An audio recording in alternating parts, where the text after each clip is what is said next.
एक बार की बात है, बीरबल दरबार में मौजूद नहीं थे। इसी बात का फायदा उठाकर कुछ मंत्रीगण बीरबल के खिलाफ महाराज अकबर के कान भरने लगे।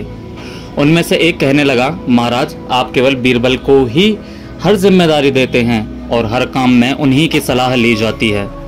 इसका मतलब ये है कि आप हमें अयोग्य समझते हैं, मगर ऐसा नहीं है, हम भी बीरबल जितने ही योग्य हैं।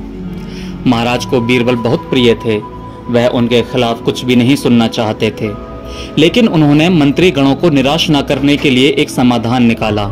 उन्होंने उनसे कहा, मैं तुम सभी से एक प्रश्न का जवाब चाहता हूँ, मगर ध्यान रहे कि अगर तुम लोग इसका जवाब ना दे पाए तो तुम सबको फांसी की सजा दी जाएगी। दरबारियों ने झिझक कर कहा, ठीक है महाराज, हमें आपकी ये शर्त मंजूर है, लेकिन पहले आप प्रश्न तो पूछिए। महाराज ने कहा, दुनिया की सबसे बड़ी चीज क्या है? यह सवाल सुनकर सभी मंत्रीगण एक दूसरे का मुंह ताकने लगे। महाराज ने उनकी ये स्थिति देखकर कहा, याद रहे कि इस प्रश्न का उत्तर सटीक होना चाहिए, मुझे कोई भी अटपटा सा जवाब नहीं चाहिए। इस पर मंत्रीगणों ने राजा से इस प्रश्न का उत्तर देने के लिए कुछ दिनों की मोहलत मांगी। राजा भी इस बात के लिए तैयार हो गए। महल से बाहर निकलकर सभी मंत्रीगण इस प्रश्न का उत्तर ढूंढने लगे। पहले ने कहा, दुनिया की सबसे बड़ी चीज भगवान है, तो दूसरा कहने लगा कि दुनिया की सबसे बड़ी चीज भूख है। तीसरे ने दोनों के जवाब को नकार दिया और कहा कि भगवान कोई चीज नहीं है और भूख को भी बर्दाश्त किया जा सकता है। इसलिए राजा के प्रश्न का उत्तर इन दोनों में से कोई भी नहीं।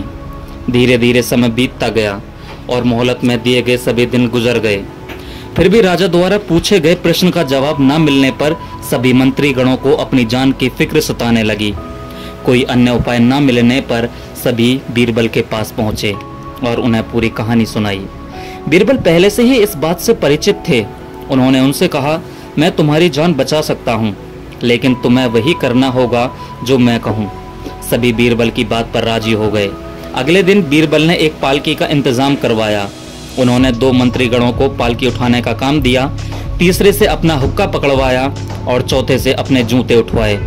वह स्वयं पालकी में बैठ गए। फिर उन सभी को राजमहल की ओर चलने का इशारा किया। जब सभी बीरबल को लेकर दरबार पहुंचे तो महाराज इस मंजर को देखकर हैरान थे। इससे पहले कि वो बीरबल से कुछ पूछते, बीरबल खुद ही राजा से बोल पड़े, महाराज दुनिया की सबसे बड़ी चीज गरज होती है। अपनी गरज के कारण ही ये सब मेरी पालकी उठाकर यहाँ तक ले आए। यह सुनकर महाराज मुस्कुराए बिना रह न सके और सभी मंत्रीगण शर्म के मारे अपना सर झुकाकर खड़े हो गए। इस कहानी से हमें यह सीख मिलती है कि हमें किसी की भी योग्यता से जलना नहीं चाहिए, बल्कि उससे सीख लेकर खुद को भी बेहतर बनाने की कोशिश करनी चाहिए।